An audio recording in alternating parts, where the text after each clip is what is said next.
Hello friends, आज हम सुनाने वाले हैं आपको एक ऐसी स्टोरी जो कि आपका दिल दहकाने वाली है।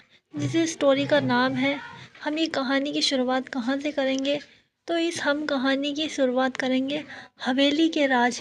हाँ, तो आज मैं आपको ऐसी हवेली के राजों को बताने वाली हूँ जो आपने कभी ना सुनी होगी ना देखी होगी ऐसी कहानी। तो आइए शुरू करते हैं ये कहानी। एक रात के ठीक 12 बजे थे।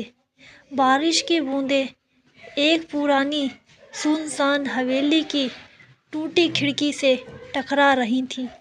निशु अपने दोस्त की चुनौतियों के चलते उस हवेली में पहुंची। लोग कहते थे जो भी इस हवेली में जाता है वह कभी वापस नहीं लौटता। यह फिर लौटता ही नहीं है। जैसे कि उसने अंदर कदम रखा, राज दरवाज़ा अपने आप बंद हो गया। कौन कहता है? वह निशु ने डरते हुए पूछा। तभी पीछे से एक आवाज़ आई, डरना मत, मैं हूँ। निशु मुंडी सामने एक लड़का खड़ा था, अभिषेक। अभिषेक बोला, मैं यहाँ पीछे 5 साल से फंसा हुआ हूँ। इस हवेली ने मुझे कैद कर लिया है। निशु चौंक गई। क्या? लेकिन तुम तो बिल्कुल नरम दिखाई दे रहे हो। अभिषेक हल्का मुस्कुराया। यही तो इस हवेली की खेल है। धीरे धीरे दोनों बात करने लगे। डर के बीच एक अजीब सा बन गया। दिन बीतते गए। यह शायद रातें ही थीं, क्योंकि वहाँ एक दिन होता ही नहीं था। दोनों को एक दूसरे से प्यार हो गया। एक दिन निशु को हवेली में एक पुरानी डायरी मिली।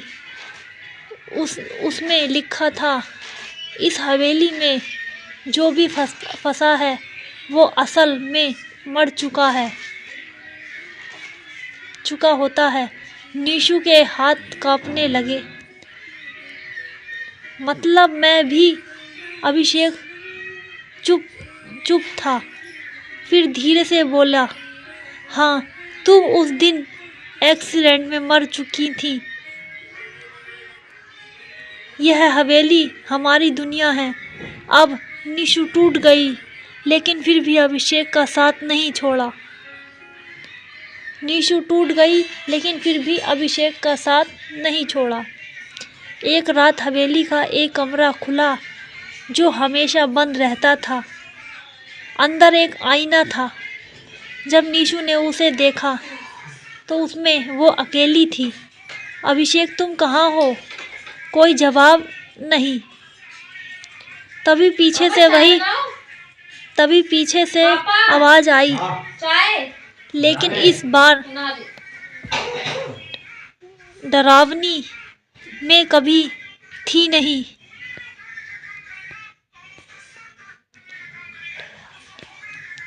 अभिषेक असल में कोई इंसान नहीं था। वो हवेली की आत्मा था जो हर आने वाले इंसान को अपने प्यार के जाल में फंसाता था, ताकि वो कभी यह से जा ना सके। निशु रोने लगी। तो जो प्यारा था वो सब झूठ था। अभिषेक की आवाज़ नरम हो गई।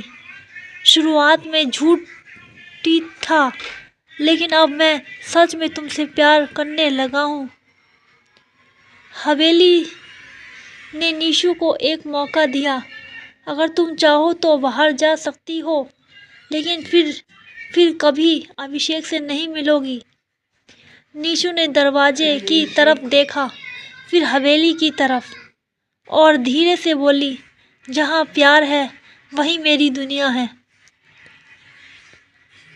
जैसे ही उसने यह कहा, अभिषेक सामने आया, लेकिन इस बार उसका चेहरा बदल चुका था।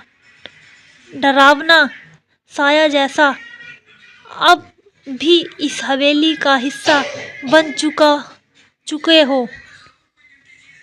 सालों बाद लोग कहते हैं उसे हवेली में अब दो परछाई दिखती हैं, एक लड़का और एक लड़की, जो हर आने वाले को बुलाते हैं, डरो मत हम है ना। और कहानी वहीं ख़त्म होती है, उसी हवेली में जहाँ से शुरू हुई थी। फ्रेंड्स, तो आपको हमारी ये कहानी कैसी लगी?